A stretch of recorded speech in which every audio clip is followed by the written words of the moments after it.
What is up, you guys? Today we're going to go over the PDT rule, what it is, why it holds traders back, and most importantly, how to get around the pattern day trading rule. Because when I started, I thought that the pattern day trading rule was the worst possible thing for me, but it actually ended up being one of the best things. So hit the thumbs up button, subscribe to this channel, and let's get started. So what is the PDT rule? So if you guys don't know what PDT stands for, it's pattern day trader. So if you make 4 day trades or more within a 5-day trading window, then you are marked as a pattern day trader. And the only way to be unmarked, this is the most important thing, is if you do not day trade for 90 days. And so we're gonna get more into like how to actually get around it within this video, but I kind of just want to give you clarification on what it is. The reason for the pattern day trading rule is that the SEC put it in place in the United States of America really to stop degenerative gambling. This way you don't just inherit, $50, $60, $70,000 and you just day trade it away in a couple of weeks with some penny stocks. So they put this in place so basically people have to either have enough money and be willing to lose it, because if you have over $25,000, you can day trade unlimited, or they have to kind of earn the status of a pattern day trader, which we're gonna talk about coming up. Now the thing is that a lot of people think that this is a problem, when in reality, it's kind of not, right? When I started trading, I thought that if I just had $25,000, I could day trade all the time. I could scalp, from VWAP to VWAP, or I could get in and out of trades so easily and I'd make so much money. The truth is that I did a really good job of swing trading and day trading a couple days a week all the way up to my initial goal. But once I got over the pattern day trading rule, I started over trading way too much and I actually lost more money than I ever did when I wasn't a pattern day trader. So I'm telling you right now, as much as you don't want to hear it, take this advice from somebody who's experienced, who's been doing this full time for 6 years. You don't need to be able to day trade unlimited in order to make consistent money in the market. And the truth is that I have multiple accounts that are way over PDT, and I still really only day trade 1 or 2 times a week. But we're gonna talk right now about how to grow your portfolio. Up here on the screen, I'm going to put a compounding interest calculator. For those of you who do not know what it is, essentially, a calculator like this is going to show you what your gains compounded over a certain amount of years will look like. We're gonna start this out with only $1,000, and we're not gonna put any more money in at all. But we are gonna pretend that we're gonna gain 2.5% per week, which would be an average return per year of 130%. And so for those of you who are like, only 2.5% return a week, that's all you need. You shouldn't be trying to get 10, 20, 30, 40% per week returns, because it's really not going to be consistent, and honestly, it's not going to be predictable.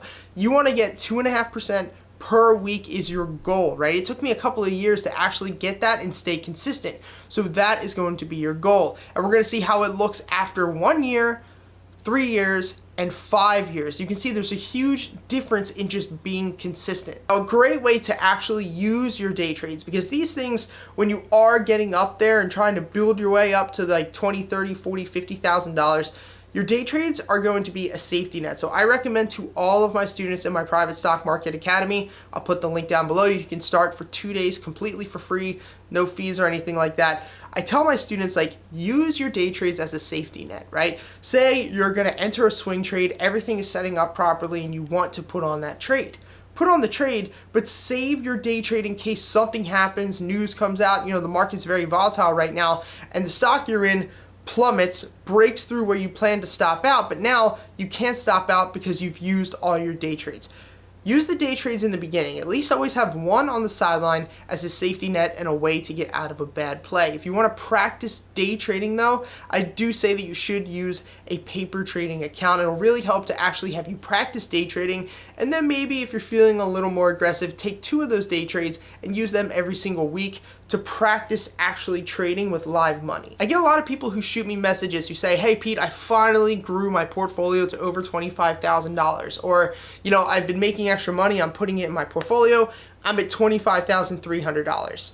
I'm ready to day trade, I'm ready to do it unlimited. And I say to them, don't, right? Because once you're flagged as a pattern day trader, if you dip below the $25,000 threshold, it's not like they're just like, oh, it's okay, don't worry, no, you're going to be locked out from day trading, not locked out of your account. A lot of people think that's what it is. You're going to be locked from day trading for 90 days until either the lockup time is up or you get your account portfolio back over $25,000. So what I tell my students is, listen, if you want to get out of the PDT, if you want to trade full-time, what you need to do is wait till you at least have $28,000.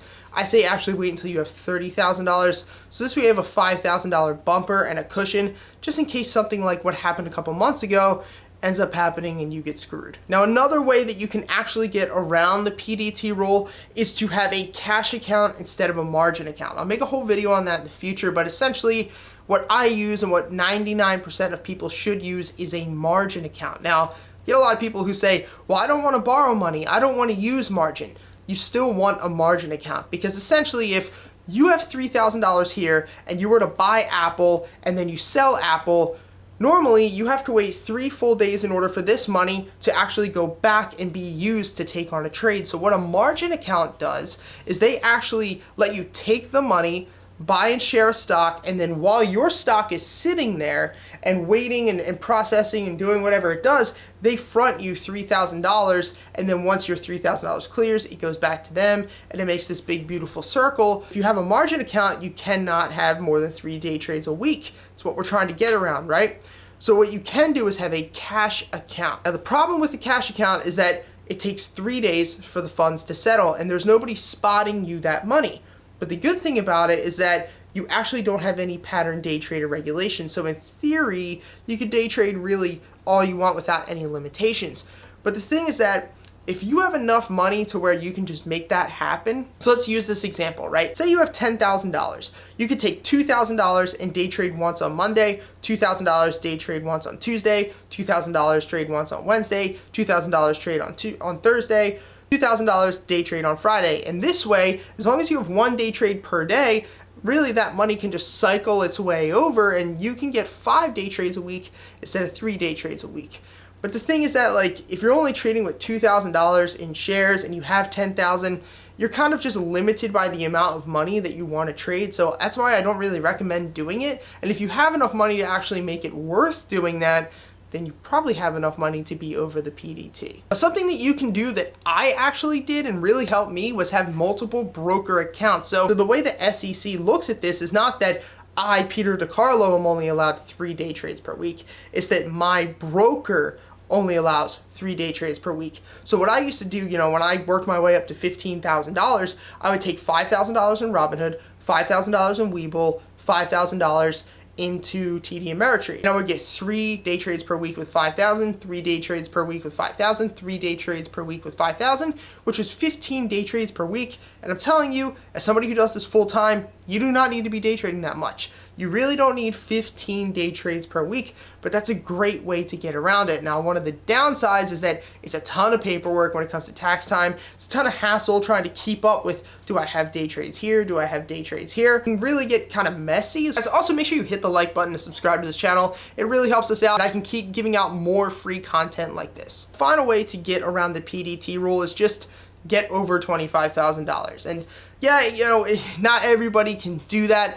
But I just want to stress the point to never refinance your house, never take out a loan, never sell your car, never do something stupid like that, because the problem is a lot of people get confident, right, trading the market, and they get really consistent with trading. And then they're like, if I just refinance my house, I put the money in the market, I could get the money back in a couple of months and everything's good. And I'll tell you from experience, because I've seen a lot of people do this, it never works out well. When you have to trade for a living and you're not used to doing it, or you have to trade to pay back a debt, it's a whole different ballgame than just trading for fun or trading for side income. The best way that I would personally say to get around the pattern day trading rule, if you have, $500 to $1,000, kind of screwed, right? You're not gonna be able to do the multiple brokerage accounts because it's really not gonna matter. You don't wanna have 3 broker accounts with $500. It kind of just doesn't make sense. The best thing I would say is focus on consistent growth and maybe mess around with that compound interest calculator. I'll put the link down below and just see, like, if I'm consistent, how long is it gonna take? And if you have a side hustle or another job, maybe put money in every single week